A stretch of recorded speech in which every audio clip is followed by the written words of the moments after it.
नमस्ते बच्चों। आज हम पढ़ने जा रहे हैं हमारी छठी कक्षा का नया पाठ टिकट एल्बम। जैसे नाम से ही आपको पता चल रहा होगा कि टिकट यानी किसी तरह की टिकट की यहाँ पे बात की जा रही है। वो टिकट पोस्ट ऑफिस के भी हो सकते हैं, फिल्मों के भी हो सकते हैं या कहीं और भी चीजों के।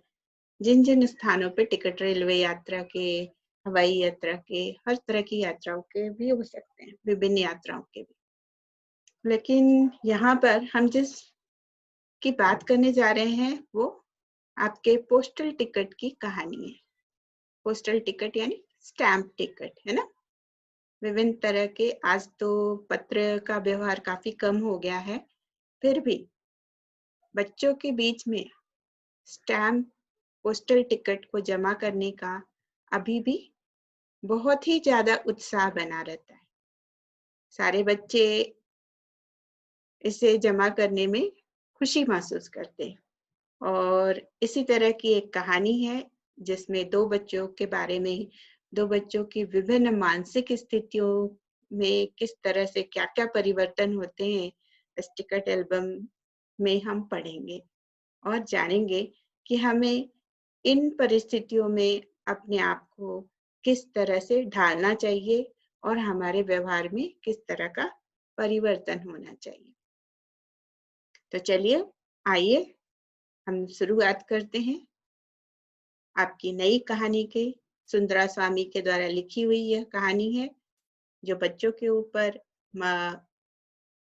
आप बोल सकते हो, नव युवा के जीवन के ऊपर, उसकी भावनाओं को दर्शाने वाली उन्होंने कई कहानियां लिखी है। और ये भी इसी तरह की एक कहानी है जिसमें आप अच्छी तरह से देख पाओगे कि किस तरह अलग-अलग परिस्थितियों में दो बच्चे टिकट जमा करते हैं और किन-किन मानसिक परिस्थितियों से गुजरते। राजप्पा को कोई नहीं पूछता था। आजकल सबके सब नागराजन को घेरे रहते थे। नागराजन घमंडी हो गया है, सारे लड़कों में कहता फिरता, पर लड़के भला कहाँ उसकी बातों पर ध्यान देते। नागराजन के मामा जी ने सिंगापुर से एक एल्बम भिजवाया था। वह लड़कों को दिखाया करता। सुबह पहली घंटी के बजने तक सभी लड़के नागराजन को घेर कर एल्बम देखा करते। आधी छुट्टी के वक्त भी उसके आसपास लड़कों का जमघट लगा रहता। कई लोग टोलियों में उसके घर तक हो आए। नागराजन शांतिपूर्वक सभी को अपना एल्बम दिखाता, पर किसी को हाथ नहीं लगाने देता। एल्बम को गोद में रख लेता और एक एक पन्ना पलटता। लड़के बस देखकर खुश हो जाते। तो यहाँ पर इन पंक्तियों में ये बात आपको दिखाई दे रही है कि एक बच्चा है जिसका नाम राजप्पा है और दूसरा बच्चा है जिसका नाम नागराजन है। और नागराजन के मामा जी ने उसे टिकट यानी पोस्टल स्टैम्प से बना हुआ एक सुंदर सा एल्बम भिजवाया है। सिंगापुर से आए इस एल्बम की चर्चा बच्चों के बीच में बनी हुई है। जब वो स्कूल आता है, तो स्कूल जब आता है उसके साथ में एल्बम रहती है। तो सुबह की असेंबली शुरू होने से पहले सारे बच्चे उसके पास जमा होकर के उसका एल्बम देखते हैं। और आधी छुट्टी यानी लंच ब्रेक के समय भी सारे बच्चों का जमघट उसके पास सिर्फ और सिर्फ एल्बम देखने के लिए लगा रहता है। बच्चों के बीच में इतनी उत्सुकता है उस एल्बम को देखने की कि सारे के सारे उसके घर तक कई बार हो के आ चुके हैं। ऐसी परिस्थिति में भी नागराजन जो है, जिसके एल्बम की इतनी शान मानी जा रही है, सारे बच्चे उसको देखने के लिए उत्साहित हैं, उसके बावजूद भी वह नागराजन नाम का बच्चा जो है, उसका व्यवहार बिल्कुल शांत है। उसके व्यवहार में कोई उत्तेजना नजर नहीं आ रही है बच्चों। तो हमें उसके व्यक्तित्व से, उसके व्यवहार से ये प्रेरणा लेनी चाहिए कि अगर हमारे आसपास यदि हमारा मान बढ़ता हो तो भी हमें उसे बहुत ही शांतिपूर्वक व्यवहार में लाना चाहिए और हमारे अंदर उत्साह का समावेश तो होना चाहिए, बट वह व्यवहार के द्वारा प्रदर्शित नहीं किया जाना चाहिए, अति उत्साही व्यवहार नहीं होना चाहिए। तो वो क्या करता था, शांतिपूर्वक सभी बच्चों को एल्बम दिखाता था, किसी को भी हाथ नहीं लगाने देता था। यानी अपनी चीज की देखभाल बड़े ही यत्न पूर्वक, शांति पूर्वक करता था और सारे बच्चों के मनोभावना यानी उस सबके अंदर देखने की इच्छा का भी समाधान कर देता था। तो यह आपको उसके व्यक्तित्व से सीखना चाहिए। वो एक-एक पन्ना पलटता था, सारे बच्चे उसके एल्बम को देखकर खुश हो लेते थे। आगे देखते यहाँ पे चित्र में आप देखो, यहाँ पर ये बच्चा एल्बम लेकर के बैठा हुआ है, चारों तरफ बच्चे जो हैं घूम रहे हैं, उसके चारों तरफ जमाव लगा हुआ है, सबके सब उसे एल्बम को देखने में लगे हुए हैं। आगे देखते हैं और क्या होता है। और तो और कक्षा की लड़कियां भी उस एल्बम को देखने के लिए उत्सुक थीं। पार्वती लड़कियों की अगवा बनी और एल्बम मांगने आई। लड़कियों में वही तेज तर्रार मानी जाती थी। नागराजन ने कवर चढ़ाकर एल्बम उसे दे दिया। शाम तक लड़कियां एल्बम देखती रहीं, फिर उसे वापस कर दिया। अब राजप्पा के एल्बम को कोई पूछने वाला नहीं था। वाकई उसकी शान वाकई उसकी शान अब घट गई थी। राजप्पा के एल्बम की लड़कियों में काफी तारीफ थी। मधुमक्खी की तरह उसने एक एक करके टिकट जमा किए थे। उसे तो बस एक ही धुन सवार थी।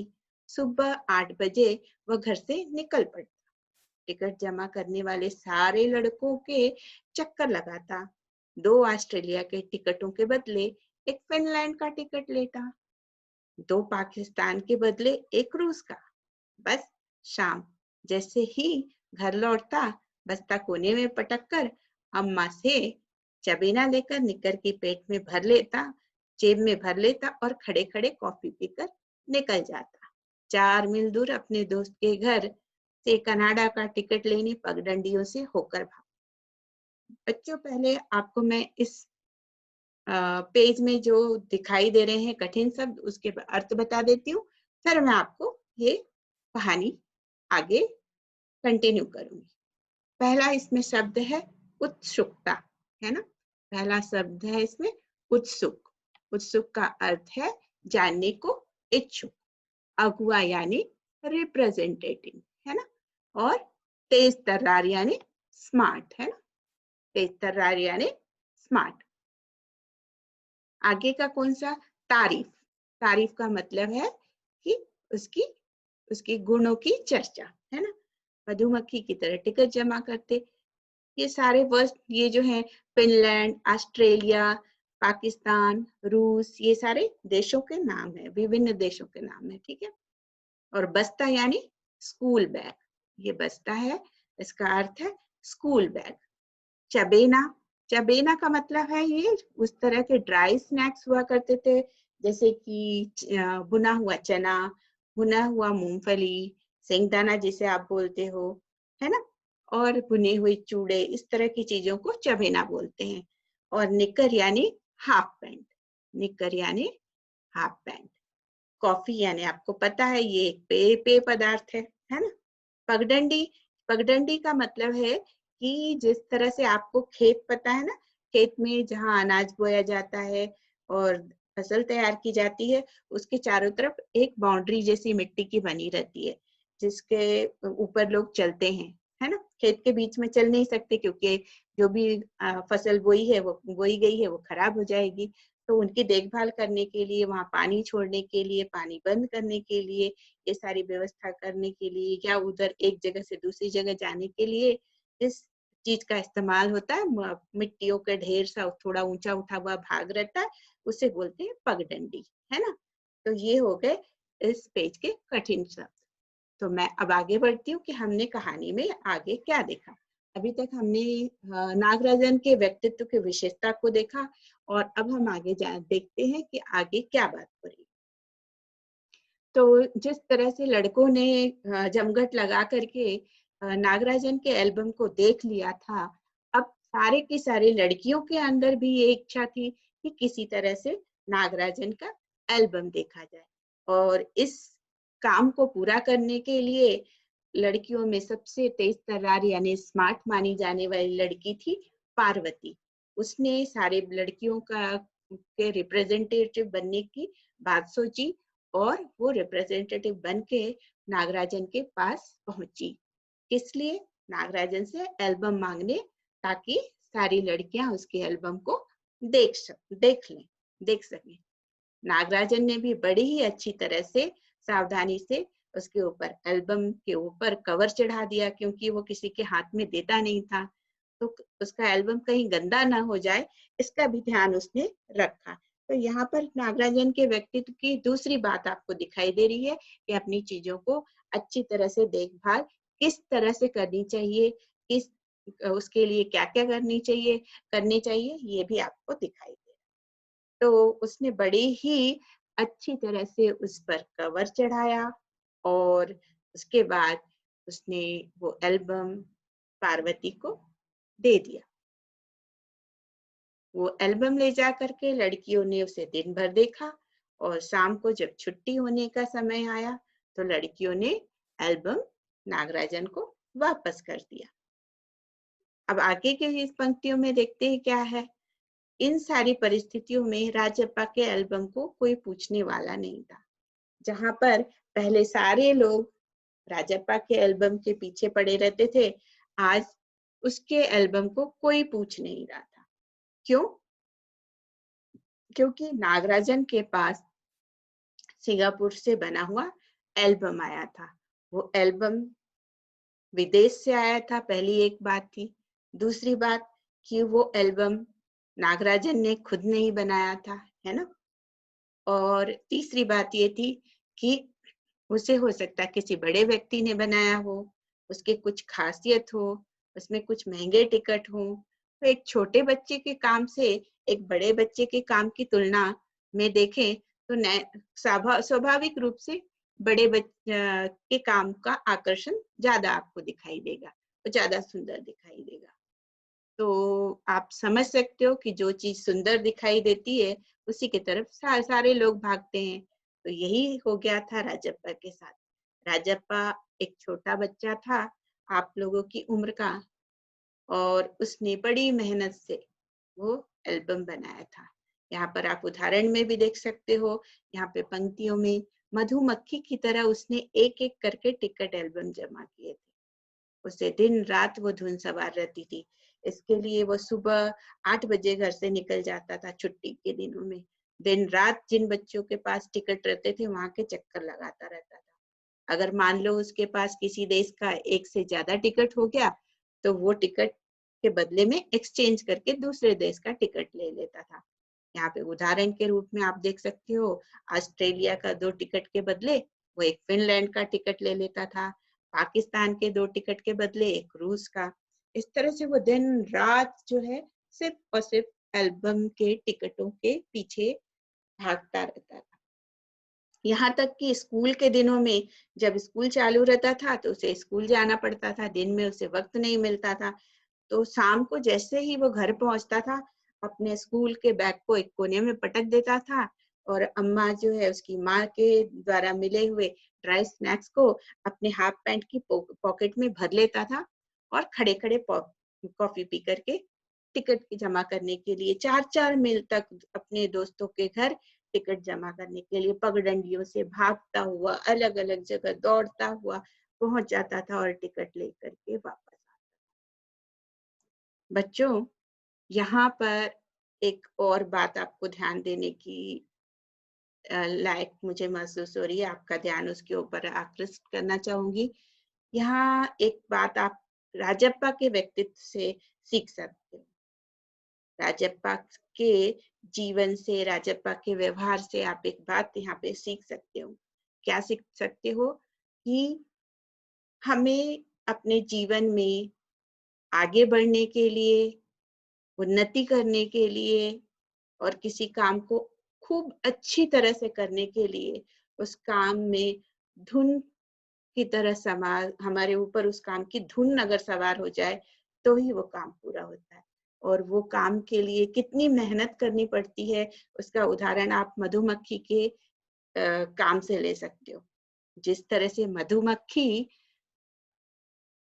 शहद को जमा करने के लिए हर एक फूल के ऊपर जाती है और कई फूलों के नेक्टर को सक करने के बाद एक छोटा-सा बूँद जो है शहद का बना पाती है और उसे जमा करती है। और इसी तरह से एक-एक बूँद के लिए वो थकती नहीं। हर बार एक नए बूँद को जमा करने के लिए फिर से उतनी मेहनत करती है, तब जाकर के मधुमक्खी का बड़ा-सा छत्ता बनता है और आपको शहद मिलता है। यानी कठिन परिश्रम, मधुमक्खी जो है वो कठिन परिश्रम का उदाहरण है और राजप्पा जो का व्यवहार जो है दिन-रात धुन सवार जो है वो इस बात का उदाहरण है कि अगर आप अपने जीवन में सफलता चाहते हो, अपने जीवन में कुछ बनना चाहते हो, तो आपको दिन-रात मेहनत करनी होगी उस मधुमक्खी की तरह बिना थके, बिना रुके। अगर आप अपनी मेहनत को और अपने लगन को बनाए रख पाते हो, तभी आपको आप जिस क्षेत्र में चाहते हो सफलता मिलेगी, है ना? तो आगे हम बढ़ते हैं, देखते हैं क्या है, आगे की कहानियों में हम देखेंगे कि क्या है। आगे इस कहानी में एक और बात दिखाई देती है, देखो आपको यहाँ पर इसके हाथ में एल्बम दिखाई दे रहा है और ये नाग सारे बच्चे उससे बात कर रहे हैं, यहाँ एल्बम देख रहे हैं, ये सारी चीजें यहाँ पे दिखाई दे रही है। स्कूल भर में उसका एल्बम सबसे बड़ा था। सरपंच के लड़के ने उसके एल्बम को 25 रुपए में खरीदना चाहा था, पर राजप्पा नहीं माना। घमंडी कहीं का, राजप्पा बड़बड़ाया। उसने तीखा जवाब दिया कि तुम्हारे घर में जो बच्ची है, उसे दे दो 30 रुपए में। और सारे बच्चे ठहाका मारकर हंस पड़े थे। यानी यहाँ पर दिखाया जा रहा है कि जितना प्यार, जितना लगन उसे अपनी राज्य सरपंच के बेटे को अपनी बहन से था, उससे भी ज्यादा राजप्पा को अपने इस एल्बम से था। तो इसलिए उसके जीवन में उसका क्या स्थान है, आप अच्छी तरह से समझ सकते हो। तो बच्चों, हमने राजप्पा और नागराजन के जीवन के व्यक्तित्व से अलग-अलग प्रेरणाएं ली और इसके बाद आगे कहानी में क्या हुआ, इसके लिए हम मिलेंगे अगले वीडियो में। फिर मिलते हैं टिकट एल्बम के नए वीडियो में भाग 2 में। नमस्कार बच्चों।